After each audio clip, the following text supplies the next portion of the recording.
quiera llevar esperanza que no encuentra futuro. En verdad para mí es un gusto, una alegría poder compartir noticias médicas, homeopáticas, noticias de salud con todos ustedes. Le doy la más cordial de las bienvenidas a todos los enfermos, médicos, visitantes. A los enfermos en particular les quiero animar a que continúen su tratamiento homeopático. A los médicos un espíritu de buena voluntad, que le conozcan, y a nuestros visitantes, gracias. Y aunque no puedo cambiar al mundo, déjame intentarlo. Esta canción se la quiero dedicar.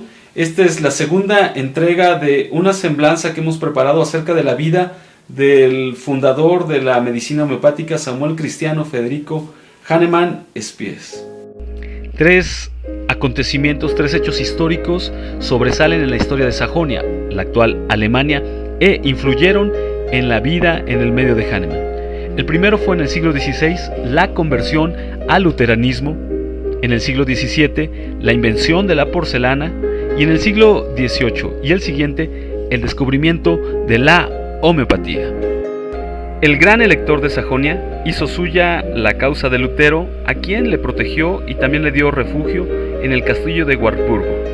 La reforma se extendió por Sajonia y trascendió al resto del mundo.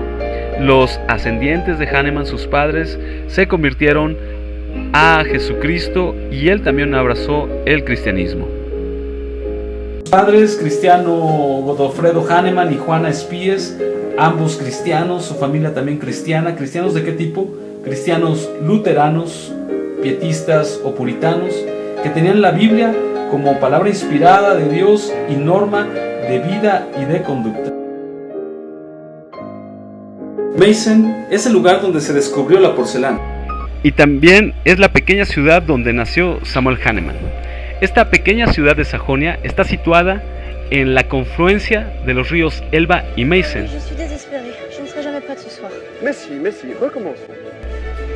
La historia de Hahnemann la contaremos iniciando en Alemania, Sajonia. Nos situamos al principio del siglo XVIII, cuando Sajonia, que hoy día es Alemania, estaba formada por un gran número de reinos en miniatura. Pequeños príncipes, duques, condes gobernaban cada uno su propio territorio e imitaban a los grandes reyes. Los grandes reyes tenían su propia corte, a todo lujo, su teatro, palacios, y estos pequeños príncipes, estos reinos en miniatura, rivalizaban en vanidad y ostentación, tratando de imitar toda la suntuosidad de la corte, principalmente de la corte francesa. Todo esto era un gran gasto que comprometía el estado de sus finanzas, y por todos lados buscaban fuentes de riqueza para poder cubrir, para poder mantener el déficit de sus presupuestos. De esta manera, los príncipes contrataban alquimistas, contrataban sabios y a todo aquel que declaraba que tenía poder de fabricar el oro. Cada gran señor tenía un alquimista a sueldo y se le encerraba a fin de que trabajase solo para él. Federico Augusto I, el fuerte elector de Sajonia, puso bajo su custodia a Juan Federico Böttger y le pidió que hiciera oro para él. Por supuesto que no tuvo éxito en fabricar oro, pero después de varios años buscando oro, lo que descubrió fue la porcelana. Este procedimiento de la porcelana fue explotado. El castillo del príncipe de Meissen en Sajonia fue transformado en una fábrica de porcelana, porcelana que hasta el día de hoy es conocida en todo el mundo. La prosperidad tocó la fábrica de porcelana y se abrieron fuentes de trabajo. El padre de Samuel Hahnemann, de nombre Cristiano Godofredo Hahnemann, trabajaba en forma artesanal como pintor de los decorados de la porcelana. Seguramente Hahnemann, al ver a su padre preparar los esmaltes, adquirió el gusto por el estudio de la química. Su padre de Hahnemann era artesano pintor de porcelana. De esta manera fue inaugurada la primera fábrica de porcelana en Europa el 6 de junio de 1710. Esto en el castillo Albrecht. Ahora la porcelana pasa a ser la riqueza más importante del país. Se comerciaba la porcelana en todo el mundo, lo cual abría fuentes de trabajo y oportunidades. El padre de Samuel Hahnemann se sintió motivado a dedicarse en esta área de la porcelana, trabajando artísticamente como dibujante y como pintor de los motivos decorativos de la porcelana, lo cual en ese momento era bien remunerado. Se tiene por fecha que llegó a Meissen por el año 1744 y que quizá comenzó a trabajar artísticamente por 1748. Cristiano Godofredo, padre de Samuel Hahnemann, llegó a ser jefe de los pintores que trabajan con él en la fábrica, siendo buena su reputación y su nombre conocido de los grandes señores y hasta del rey, aún estimado por su trabajo y sus cualidades de fidelidad. No por ello dejó de ser plebeyo. Como artista fue un espíritu culto, admirador de Juan Jacobo Rousseau, y escribió una pequeña obra sobre pintura de acuarela, y por supuesto no descuidó la educación de sus hijos. De esta manera honrada, ganaba la vida y luego de haber enviudado trágicamente, se unió en matrimonio con la hija de un militar, capitán de alto rango de las tropas del duque de Sajonia-Weimar, de nombre Juana Cristina Spies, que fue la madre de Samuel y con quien formó un bello hogar, que procreó 5 hijos, de los cuales el tercero fue Samuel Hahnemann, nacido en Meissen entre el 10 y el 11 de abril de 1755.